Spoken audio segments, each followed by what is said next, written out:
Welcome back to Good Morning Sri Lanka. In case you just tuned in, our guest today is Kanthi Basnayake, who is a corporate trainer and, of course, a motivational speaker. And she's really motivating us today here on the show. So thank you for being on the show, first of all. All right, so we were getting into professionalism.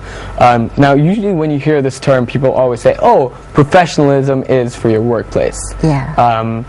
How far do you stretch that term, professionalism? Would you use that in life itself, apart of course, from work? yes.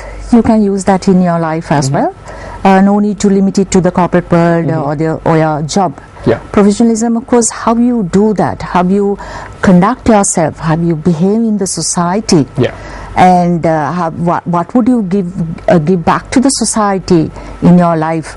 And in the professionalism, not only the education qualification, but the personal experiences, your integrity, your the conduct, and everything comes in. So the professionalism, even the people who are doing businesses are professionals. Right. The way they have been doing their job. So the professionalism, of course, you cannot limit it to one particular area. Okay. It is how you conduct yourself, how you behave yourself, and how you maintain yourself, and in a particular given situation, or in a particular event or a institution. Right. So the education qualification, of course, comes in naturally, as well as the learnings that you have gained from the work experience, you can say, and also the life learning. Okay. That's interesting. All right. So, now we were speaking about failures and successes. If we go back to that, you're saying failure is good. It's obviously just an obstacle, just another step that you have to step on for success. Yeah. Would you intentionally increase your failure? Not intentionally. If it does increase, is that a good thing? It's not a good thing. Okay. If you continuously fails, there's something wrong. Right. So you have to just take a second look at it. And then analyze the situation and come out with a solution. Now, I can give you an example. Now, some of the students who have been sitting for the examinations are continuously failing. Yes. I know some people who have been failed in one particular subject for about 6 or 7 times. Then when we analyze it to see why these people are failing, there's something wrong. Right. They are either they are weak with take the example of the finance management. Let's say finance, when the word finance comes, when the numbers comes into your mind, there is a mental block comes up. Yes. In certain people. Yes. Of course. So we have to take out that block. Unless you know that there are certain people who are slow in learning, and certain people who are very good at elaborating things like qualitative and quantitative. If you describe qualitative and quantitative, one is with figures, the other one is with words. Yeah. So you have to analyze why am I failing? What's wrong with me? Right. Is it something wrong with me, or is it something to do with the other factors? Right. So you just really have to look deep and really examine what's going on with your life. Exactly. Right. Okay.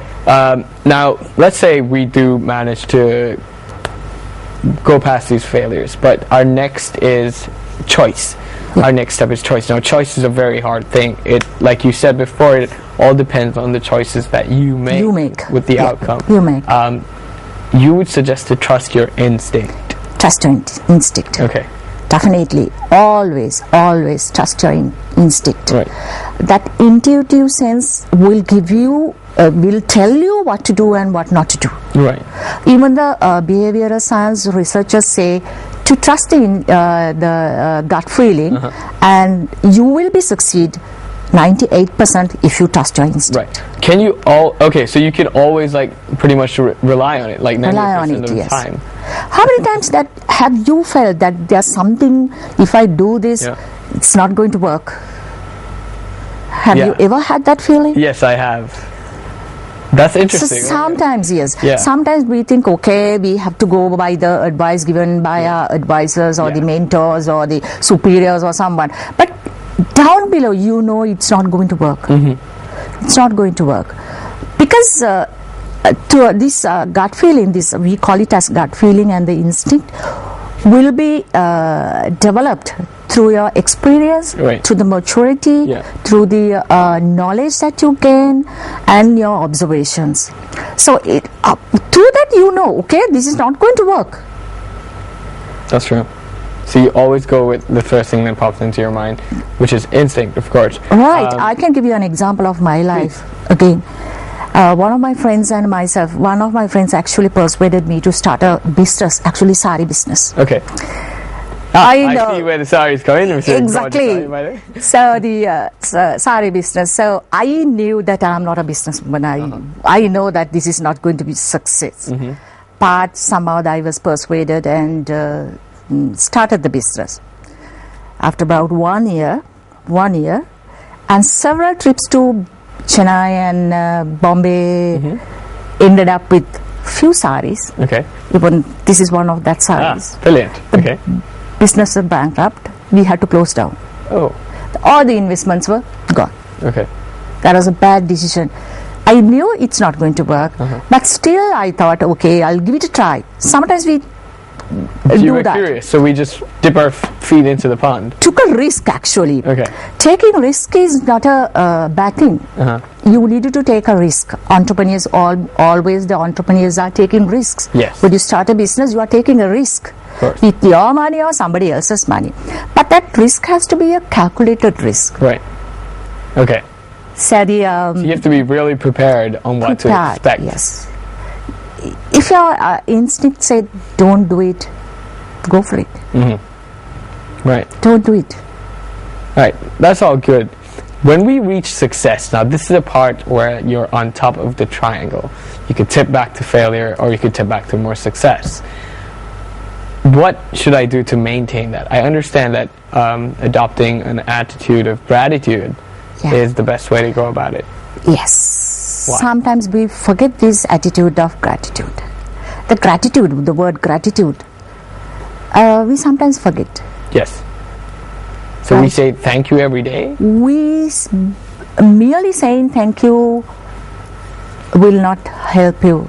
Actually the people, individuals who are really gratitude, are grateful for certain things, give thanks, give appreciation genuinely. You have to do that.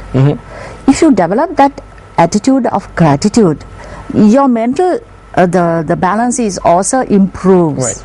Spiritually, you will feel very sort of you can say the grateful to yourself as well as to the others, right? And even the Lord Buddha has done it. Now Lord Buddha has thanked and he appreciated the services, which is the services as well as the people who have helped him. By even the tree that he has leaned on has been appreciated. He looked at the tree and sat for about 7 days or something like that.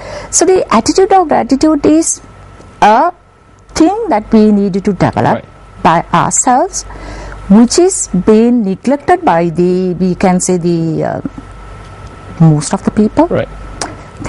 Say thank you to your parents for bringing up you. Say thank you to your partners. Thank you to your subordinates. Then it will reciprocally it will come back to you as well. Okay.